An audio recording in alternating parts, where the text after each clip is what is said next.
Safety car pulls off to the right-hand side of the track and will make that trip back to the pit lane. And hopefully we won't see it again for the next 13 laps or 40 minutes, whichever comes first. Here comes the green up the hill, looking for the green flag. There's an acceleration zone in which the pole sitter has the right to set the pace, and that's exactly what Josh Schmidt does, stepping on the loud pedal as the green flag waves. The field's starting to come to life, forming lines and drafting, bump drafting at times, a component of BSPEC racing. It's the maroon Sonic to the inside, the pole sitter, but getting overhauled by the outside pole sitter, Miles Gordon, who's able to sweep ahead into the lead of the race, and the pole sitter Schmidt's been eaten up, dropping back 2 spots. Yeah, commanding move from Kurtz down into turn 1. Schmidt looks a little uncomfortable with the cold tires this morning, and he's got Caleb Patry up his flank. They're side by side with a great start for Eric Yeagle in the red Honda Fit around the outside. The poor start, I would say, Dan Conway in that wasabi green Mazda 2 was trying to work with Rich Roman, who's got him to second. Conway, he's being freight trained down to maybe 8th under the Sargento Bridge. Like I said, that Gertz and Patry would try to work together. I think we saw a little bit of that. And also Richard Roman maybe flying under the radar a bit more than you'd expect for a 2-time and defending national champion, but a pretty good start. This is the run down to turn 5. Heavy braking zone, downhill, super challenging. Really good run through there from Gertz, though, who's able to pull ahead into the lead, but now coming under attack. That's that second gear in the Mazda 2, just absolute power move up into turn 6. And the BOP in this class, the balance of performance is fantastic, but they are still different cars. There's also a huge move from Stuart Black in the other Chevy Sonic, blue and white in the background, and big move into turn 5. He's picked up, I think, 6th or 7th.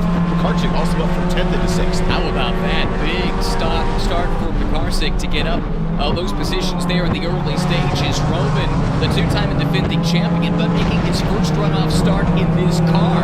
He had raced in a Mini over the last couple of years, but made the switch to the Mazda platform and showcasing why here in the early stages. Here comes that first-gen Honda Fit up under the inside of Josh Schmidt, who continues to fall just ever so slightly now. Picks up some pace around the outside of the carousel. They're going to go side by side with the King of 41 defense. How is this going to go? Typically it's not a great idea, but they're going to give it a try anyway. Side by side they enter, side by side they exit, and it looks like Patrick was able to pick up that spot, and he takes that Fit up another, or excuse me, yes, it is that Honda Fit up in position. But a smoke out of the back of Stuart Black Chevy Sonic. We'll have to keep an eye on that one. But right now, as they run, Gertz, Roman to the front, then Gertz, and then we've got a great race for third still happening. Patry with pressure for Schmidt, and Yeagle. Yeagle is on fire this morning. Yeah, Patry knows this track so well. The family has extensive racing experience here. His grandfather is a multi-time national champion. In fact, won a couple of them right here at Road America. Looking to follow in the family footsteps here on home turf. Lap number 1 about to be complete, and it is the 2-time and defending champion at the front. But for the first time in Mazda power, he takes the lead here on the opening lap and will control the field here on lap number 1. Yeagle going to shove Josh Schmidt around the outside of Caleb Patry. He's going to fall from 3rd to 5th down the front straightaway, and it's a whole scrum behind Dan Conway. Showed the nose on Stuart Black just into turn 14. Got a little bit balked, and that allowed Blair Defenbaugh to get a huge run.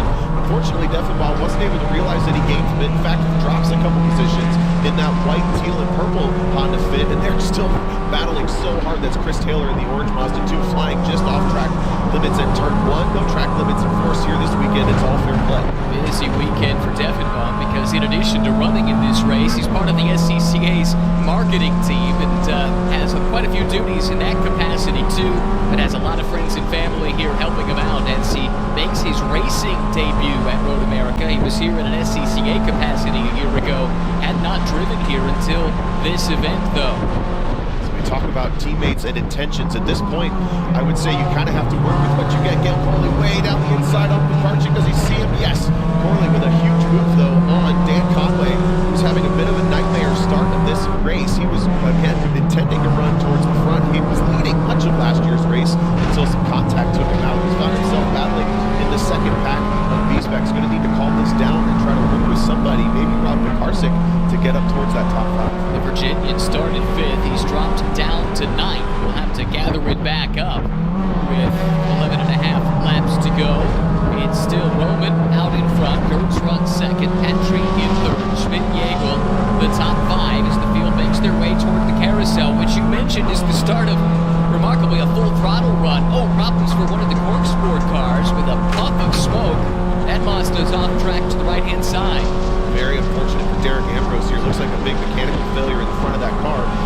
most starts in the runoffs of any driver in this field. Unfortunately, not going to finish this one, it looks like, because I think that's the outside, or maybe that's driver's right coming out of the carousel.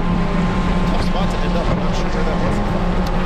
Been on the run into the carousel, but you're right, hard to tell. But yeah, 12th start in the runoffs for Derek Ambrose. Will not go the way he had hoped, suffice it to say, and we do have to go full course yellow. Have to wonder if potentially there's some surface change as well because of that issue. We'll try to get a little bit more information as he is driver's right. Here we go. Field approaching that acceleration zone, and Rich Roman will dictate the pace. Field in good alignment, single file coming up this hill, and it is a massive hill as well, especially in one of these low horsepower cars to try and negotiate and get to the top of it. And the back of the field is still coming up the hill. Give you an idea of how long this train is, but it looks like Roman has started the acceleration. Schmidt pops out of line. That's the bull sitting car, sitting third in the train, and he's got some help. Meanwhile, it's 3 wide further back in the pack, and already chaos has erupted here in BSPEC. Wow, Derek Blair Deffenbaugh shoving Stuart Blacker on the outside. They're side by side in the turn one. Roman's going to lead the way. Eric Yeagle looks like he likes the shot of chances with Josh Schmidt. Deffenbaugh way wide off in turn one, and Stephanie Anderson got a little bit swamped at that green flag, but she's still in the side by side battle down into turn 3. Bit of a check. There's Conway through on the inside with Yeagle. Schmidt, he has the poorest start so far in this reset. About that, again, struggled at the initial start as well from the tire rack pole position. It's a bit of a surprise. The car's really been flexing muscle here over the course of the week so far, but he'll have to gather it back in. Meanwhile, Roman continues to show the pace out in front of this raging pack. Here we go, down into turn 5, and Gertz is on the assault, looking to the inside, but can't quite get to the flank of the leader. He'll have to settle back in line. Roman knows he's got the advantage coming out of this corner. Contact in the background. Black gets into a little bit of a scuffle with 2 other cars. Maybe they'll be able to resume. There's definitely left front damage on the front of that Chevy Sonic, but an unfortunate turn of events down in turn 5. Like that was Holmstrom and Black, the 2 that were unable to drive away from the contact. There was at least 1 other car involved too. We'll try and identify that if we can. It's still green flag for the leaders at the moment. Roman actually has a bit of an advantage, about half a second, which is massive in this class. Gertz is under attack. He's got Schmidt and Yeagle and Patry all breathing down his neck. Roman was smart to leave the door open at turn 5, just enough to maintain his momentum, and he knows that Mountain 2 is strong in the middle sector. Fantastic job from the drivers of BSPEC to clear the way at turn 5. I think we're going to stay 3 in green to continue this championship race with 10 laps to go. Damage on the front of Rocky Karchik's car, as well as Chris Taylor. This thing has been a little bit shoulders out, elbows out since the green flag flew, but to get a chance to breathe here down the back straightaway as Miles Gertz and Caleb Patrick a bit closer to the back of Rich Roman indicated. Another look at the incident. Just looked like a spin in the mid-pack. Yeah, so Karchik got in the back of Stuart Black, and now that Chevy Sonic sitting perpendicular to the track. Unfortunately, everyone else with the momentum just didn't have enough time to react. Pendergrass was the 3rd car that got a piece of that. The number 156 looked like he nosed into that and was able to drive away. And as far as we can tell, at least, still in the fray. And to your point, great job by those involved to get those cars to a cutout spot. It lets us stay green, and that was something that race director Steve Pence, in his 3rd and final year in that role, he really stressed that, didn't he, in the driver's briefing, to try and preserve as much green flag racing for others if you've hit misfortune. This is interesting. I misidentified the Caleb Patrick car. That's actually Eric Yeagle in the Coke bottle livery Honda Fit. Those 2 second-gen Honda Fits look like they have decided to work together just enough, at least for this lap anyway. Miles Gertz goes to the lead. Rich Roman drops to 3rd. Eric Yeagle from Brownsburg, Indiana, just outside of Indianapolis, with a really strong run. Started 6th on the outside of the 3rd row, but has driven his way up into the 2nd spot. It's a 4-car breakaway. Conway's trying to keep pace with him. Pretty good recovery after getting shuffled back on the initial start to get back up to 5th. Deffenbaugh and Stephanie Anderson still going at it down in about 10th position, but as that lap panned out, I would say this is starting to look a little bit better, although it's not the lead anymore for Rich Roman and Dan Conway, who are now only 1 car apart. Patry looks to the outside in the 1st-gen Honda Fit, down to the braking zone. Yeagle gives a bump draft through the apex.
about halfway. Fastest car last time through, Dan Conway in the green Mazda 2, the number 98. But interestingly enough, at the top, Gagel and Roman chose to go through on Miles Kurtz. A little bit of shuffling here at the top. Stephanie Anderson involved in this battle here, keeping an eye on running right behind Deffenbaugh, back to the front of the pack. A little bit of a snake while they try to bump draft each other down to the braking zone, just clearing 110 or so miles an hour. Whoa, lock up from Roman, who goes wide down at the bottom of the hill in turn 5. That opens the door. At least 2 cars will pounce and come through. Conway's trying to line him up at the top of the hill in 6. Drops the tires on the outside of turn 6. Maybe he continues to have some issues. It sounded like the anti-lock brakes of that car got a little upset as he touched the outside curve coming into turn 5. Got to a bit of a wiggle. Maybe it's a blessing in disguise as the 2 Mazda 2s find themselves back nose to tail, but it's all Honda Fits at the front this year. Second gen cars lead the way for the top 2, and the first gen Honda Fit of Caleb Patry slides in front. We talked at the start about drivers wanting to have a plan, someone they can work with over the course of this race. To pardon my ignorance here, is communication between cars allowed? Can you have radio communication with other cars in the race? Certainly, yeah. The radio comms, as far as I understand, there's no rules with that. There's also hand signals, and you can even communicate with the body language. Experienced drivers can absolutely show you this is what's going to happen right now, whether it be I'm going to let you go through or I'm not. Roman has a decent recovery, tucks up underneath the back end and pops to the inside, going down into California. Good passing opportunity here.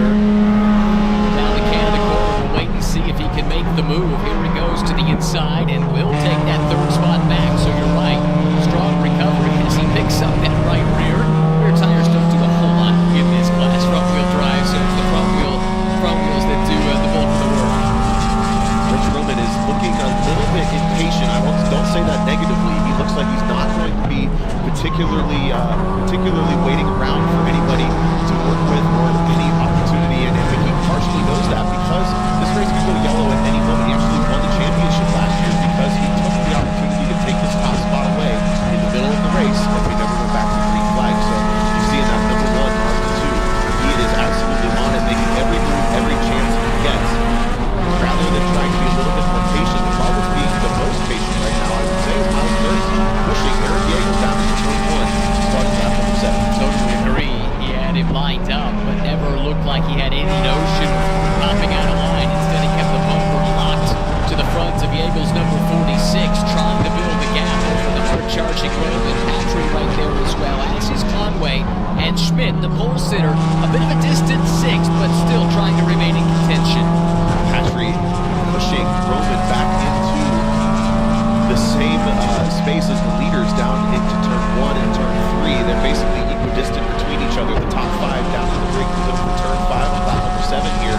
And this is the sector the Mazdas are good. Maybe this lap is the one where they'll try to take the positions away. 6 cars at the line, covered by 7/10 of a second. That's how close it is in BSPEC as we look to crown the first national champion of 2025 here at the 62nd SCCA National Championship runoffs presented by Sunoco. Battle is on for second. Here comes Roman, 2-time defending champ, up the inside of the 41 of Gertz in turn 6. It's not quite done yet, and Gertz gets shoved off wide, or maybe he just opened the wheel up and went wide on his own. In any event, he loses the position, but crucially is able to tuck back in line without any further loss of position. Exactly, going to maintain momentum. Now Conway looks down the inside of Patry, thinks better of it. They're going to stay single file. Big flick for Roman down into turn number 8 into that longest flat-out run. All of that scuffling has brought Josh Schmidt, the Chevy Sonic, just a little bit closer yet again. Yeager continues to lead this one in the Honda Fit, but now he's got a Mazda 2 following him. The frantic Rich Roman trying to get back to the front. You surprised we haven't seen Schmidt flexing any muscle yet? I'm not sure, that is the biggest motor car, but it seems like it doesn't necessarily have anything special over anybody else. He did find all that time qualifying day 2, as you mentioned, but he's not coming back on his own pace. He's getting a little bit closer every time they battle, and that usually is a sign of good balance between cars. He's the current Super Tour points leader, is Josh Schmidt. He would earn a super sweep, very hard to do if he were to win this race. As we mentioned, that jump from day 1 to day 2, that was enough for him to earn the Honda award in the BSPEC class for most time gained from day 1 of qualifying to day 2. But right now he finds himself a somewhat distant 6th, but not entirely out of the conversation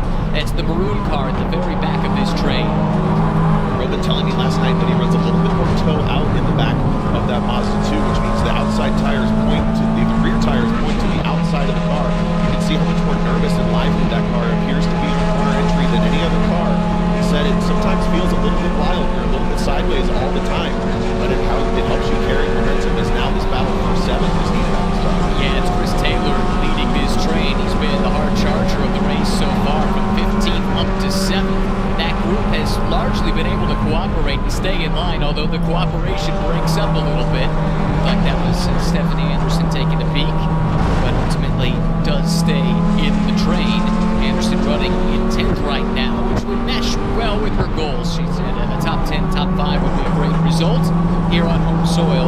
Grew up coming to this racetrack with a bunch of friends who were involved in racing, and that's where the hook was set. So a special, special place for Stephanie. It's a great observation with the teamwork. This Pack 4 has started.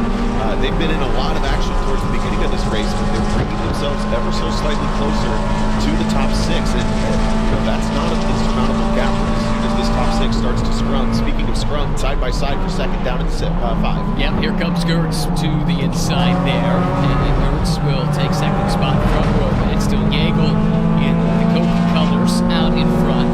Patrick, Conway, Schmidt now very much dropping off of this train, but still trying to stay and keep pace with the front 5. And a hard time doing so in the full-sitting car.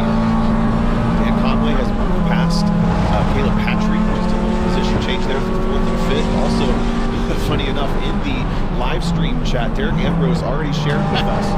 Loader let go down at 8, RIP. So he's already out of the car and interacting with watching the rest of this race. Although all the fans watching us continue to watch Stephanie Anderson running 10th, trying to get this battle for 7th.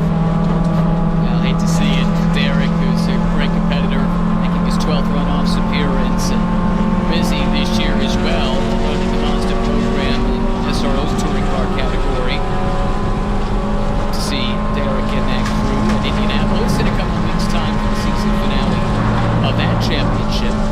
Some definite bodywork damage on the top 2 in this pack. Interesting that Taylor can stay ahead of this group, although maybe there's even more flapping bodywork in the second car in the class. Karsick sitting there at the 8th spot as a fender flapping in the breeze.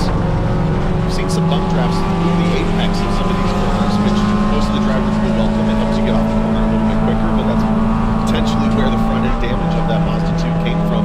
Taking a look back at the front, Aaron Jägel had a great run last year, didn't necessarily get the finish he wanted, but this year has continued to lead the way, I would say, with quite a bit of help from Gertz, who's been very, very good. Miles Gertz, I've lost it a couple times, excuse me, but Miles Gertz has been a pretty good flank, a pretty good rear gunner, I would say, for those two Mazda Honda fits. Yeah, no doubt about it. Jägel guards the inside there along the pit wall, getting the bump from Gertz, who's having a solid day. These two seem to be willing to cooperate. They've yet to be able to pull away in any kind of meaningful way, because up to this point, Roman and Conway and the like have been able to keep pace because they too have been willing to work together.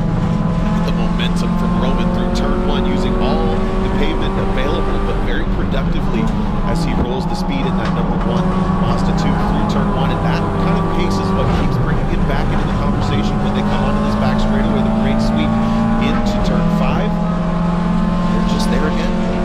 Interesting that Patrick is starting to lose that top 4. He really needs them to start squabbling amongst themselves and maybe have Schmidt catch up to try and push ahead and make it a 6-car train at the front of the pack once again. But right now it's become a 4-car scrap for 1st, 2nd, 3rd, and 4th, with Jägel leading the way. A pair of Honda Fits leading a pair of Mazda 2s. The 2s are strongest in this middle sector, choosing to do nothing with it this time. Potentially no opportunity for Roman or Conway.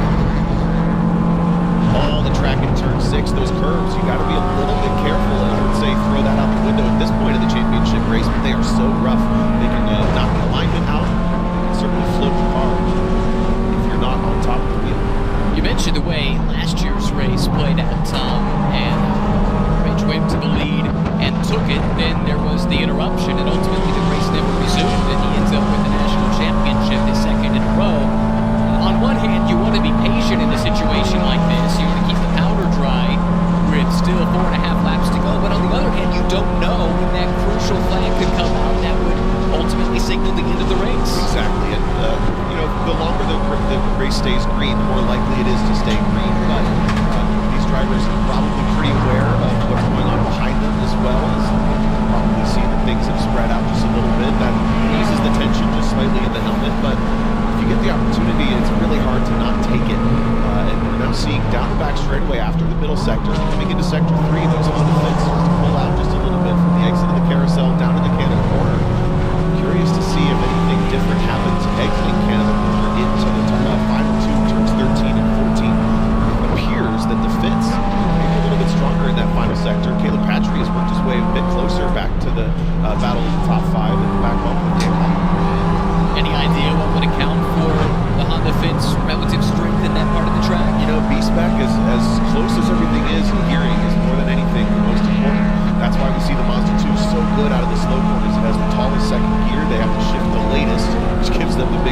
run. The Honda Fit tends to have a pretty good gearbox once they hit about fourth gear, where the Mazda starts to fall on its face, probably right about this part of the track. Although this run from Rich Roman, does he have the opportunity to look to the inside? No. The cooperation continues. Competition, maybe, at this point in the race. It is such a big part of any kind of spec racing, especially low horsepower spec racing at this track. And the drivers will tell you it's almost a different discipline of racing compared to when, let's say, the runoffs were held at Sonoma Raceway, for example, which doesn't have long straightaways, tight and compact by comparison to Road America, and it almost takes a different mindset, different style of driving. The other part is how many options you have for passing here at Road America. It gets you, it kind of baits you into the opportunity because of the compression that happens down in these braking zones. For example, as we watch them coming in turn 5, you're clearing 110 miles an hour, then slowing down to just under 50. That compresses the field down so close, it makes you want to take a pass, and maybe the opportunity isn't quite there. So you have to be very aware of that ebb and flow, and that happens about 4 times around Road America, at turn 3, at turn 5, at turn 8, and at Canada Corner. It is very tempting to get racy at Road America. Yeagle out in front, running a really disciplined race to this point. Very impressive, making just his second runoffs appearance. Of course, finished on the podium 1 year ago. Right now has a bit of a gap back to the 41 of Gertz, but that will close up pretty quickly as long as the trailing 4 cars. And it is now a 4-car group, making it a 5-car train at the top of this field. Patrick's been able to catch back up to this train. As long as they stay together, 2nd through 5th, they'll be able to run down the leader once again. Miles Gertz a little bit off pace in the middle sector this time through. You see the gap that's formed between the top 2 cars. It's not the end-all be-all, as you see now that 4th and 5th here, the Honda Fit starts to pull away from the Mazda 2s. Patrick is absolutely there on Dan Conway. Maybe that first-gen Honda Fit will have an opportunity to look to the inside. Conway starts to cover driver's right just ever so slightly into the braking zone. Inside the 3-board, hard on the brakes, down into 3rd gear for both of these cars. Floating the back end for Eric Yeagle. He looks so in control right now. These things have fizzled just slightly as everybody kind of takes the breather and starts to think, where is this going to go on these final 2 laps? As you mentioned, Tom, Yeagle was in the fight a year ago. Let's give a shout to Miles Gertz running this strong 2nd place in 3 previous runoffs appearances. A 14th last year is his best result, so finds himself running at the sharp end and in contention for a title late in the race. Not necessarily a position he's been in before. The stats sheet for this class is fascinating. The only driver to have won a championship in this class, period, is in this race, is Roman. Barely anyone has finished on the podium outside of that. Stuart Black has been up there once. Eric Yeagle has been up there once. Rich Roman has been in there as well. But basically everybody else has never been on the podium, and that is going to be so tempting to fight tooth and nail once this thing starts to wind down. A little bit of a late turn in there for Roman. Tough to see through these cars as you see the high greenhouse on them. You kind of have to practice looking through the windows. It's still really, really nice and under control as Miles Gertz continues to run through gunner.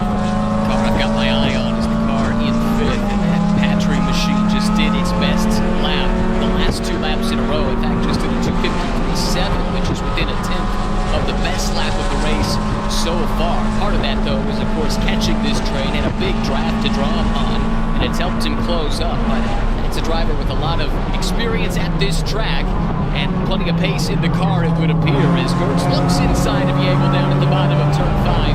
It was a furtive glance at most, but it does open the door here for Roman to take a charge to the inside in turn 6 for fighting for 2nd place. Side by side, get through the corner. They knock the fenders just ever so slightly, and Gertz again takes a trip through the dirt.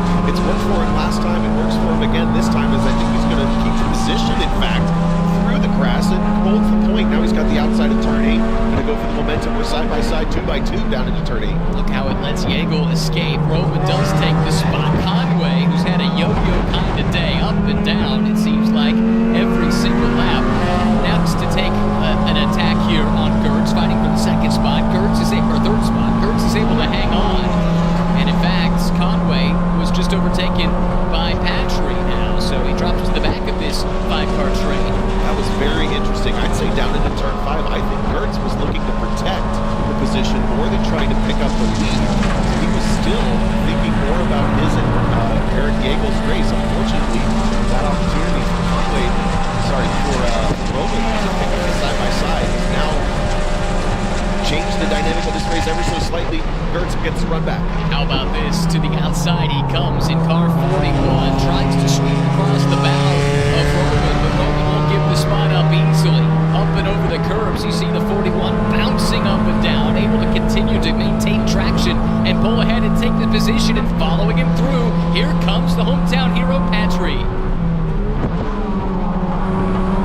Tucked in line behind the 41, second and third, nose to tail. Jägel has gotten away with just over 2 laps to go, but is it too soon? What a race this is shaping up to be. A little bit of a breakaway for Jägel, and all 4 of these drivers are aware enough of this class. They may be smart enough to take a little bit of a breather and make sure they're not racing for second. You don't want to be racing for the wrong position as this thing winds down. 2 to go. Next time by, we're working lap number 11 of 13. Here's why it matters if you're in one of those fights or not. Jägel ran a 254.7. It was mid-255s for that group that was fighting amongst themselves, but it doesn't take long once they get back in order to run down the race leader. Jägel's got his mirrors full. Here comes Gertz once again with Patry in tow. One good turn 1 and everybody's back together. This thing is going to be a barn burner for these last couple of corners, but Jägel continues to lead the way. Gertz finds himself back into second. He's been the team player of this pack. Patry, he's been the quiet one. He's been in the back of this pack for so many laps in a row, now finds himself third. And then the mover and shaker, Roman, willing to throw anything at this race at this point as Gertz, I think, looks for the protection once again. No, he goes for the move. Patry's pushing him, takes the point. How about that? Power move with a bump of assistance from behind, puts the 41 to the lead, but they tangle, they triple over one another, and Jägel is back through to the point. That's going to give Roman and Conway both a huge run. They go 3 wide up into turn 6. Conway backs out of it. Roman sticks the nose in. On Patry, so tight, shoves him off the track just a little bit more. That dirt doesn't seem to matter much in a BSPEC car. I think Patry's going to keep the position over Conway, side by side through 7. Jägel leads. What a remarkable recovery for him. Gertz is second. Here's Roman side by side for 4th and 5th with Conway in the green car to the inside of Patry, who's been shuffled back after challenging for the lead earlier in this lap. That's that temptation to make moves in those compression zones, those braking zones. You saw Miles Gertz just not able to adjust his braking point successfully enough. Patry followed him in hot. Here is that battle for the lead. So he got a little bit too much momentum in, maybe even a touch at the turn-in point. It's going to show both of them a little bit wide as they were probably going maybe 2 or 3 miles an hour faster than they're used to down into the braking zone. Eric Jägel sees it coming from a mile away. So smart, great racecraft to tuck up underneath it and go 3 wide and back to the lead. When asked to name some potential contenders for the BSPEC title this year, the 2-time champ Rich Roman said Eric Jägel certainly is one to keep an eye on, and that has played out to this point in the race. Those are 2 of the 3 contenders coming down to the wire, with Gertz sandwiched in between the 2 of them. Just a couple of corners left, and then the white flag when they come around the start-finish line one more time. From a 5-car battle to a 3-car at this point, anything could still happen. We've seen these drivers somehow find their way back to each other. Roman slings it through the final corner. He struggled with that corner last year. This year going for as much speed as possible. I think he knows the Mazda 2 is weak in this first sector, trying to stay as close as possible coming to the white flag. 1 lap, 4 miles to settle a national champion in BSPEC. There's the white flag as Jägel leads the field across the start-finish line. Gertz stays in line, trying to make this just a 2-car fight to settle the championship in 2025. Roman, if he's going to make it 3 in a row, he's got some work to do. He's dropped off the tail of the leading pair. What way to start the runoffs. It's a 1-lap shootout. At this point, the question is, Eric Jägel has done a masterful job of managing this race, but Miles Gertz has been the perfect teammate. Does he take those gloves off? Does he change his strategy at this point? He's only got about 4 passing opportunities left to make this thing happen. The pole sitter Schmidt runs alone in 6th. Devenbaugh now leads that second train ahead of Anderson, Taylor, and Pekarsik. But all eyes are fixed at the front of this field with less than a lap to go. Jägel guarding the inside line jealously as Gertz takes a look around the outside, now tucks back to the inside, but not close enough, or perhaps just unwilling to make a move at this stage. Through turn 5 cleanly. Jägel under the Corvette bridge now, bends to the left. Gertz in tow, and Roman is there lurking, again trying to make it 3 in a row in BSPEC. But his first, it would be, since making the switch to the Mazda. Now through the hurry downs for the final time. Jägel and Gertz with Roman in tow. Running out of time to make that move. Can anyone outside of the top 3 get into this mix, Tom? I think they're running out of time. It's basically a 3-horse race at this point, and the question is whether or not Roman has enough oomph in that Mazda 2 to make something happen down in the Canada corner. I think that's his last opportunity. He uses every inch and then some, coming out of the carousel flat out easily in these cars through the kink. But Miles Gertz, keep an eye out for this Honda. It goes to the right. Not allowed to block. Eric Jägel has to take the outside line down in the Canada corner. Pair of Hondas in the Mazda, and it's the Honda side by side that lets Roman in the Mazda get ever closer. The 41 sweeps to the inside and grabs the lead down the Canada corner. Just a couple of corners to go on the final lap. Gertz leads Jägel, leads Roman, coming up the hill. Jägel with the over-under gets the outside run, which will become the inside for turn 14. This is exactly what Roman wants to see, them battling everything they've got. Shoves Eric Jägel up the inside, gets a little bit of a thumbs up, and there's that huge uphill race to the green, to the checkered flag. 3-car breakaway to win the BSPEC National Championship. Jägel's at the front, right behind him is Roman, but Gertz pokes out to the outside. It's side by side for second and third, but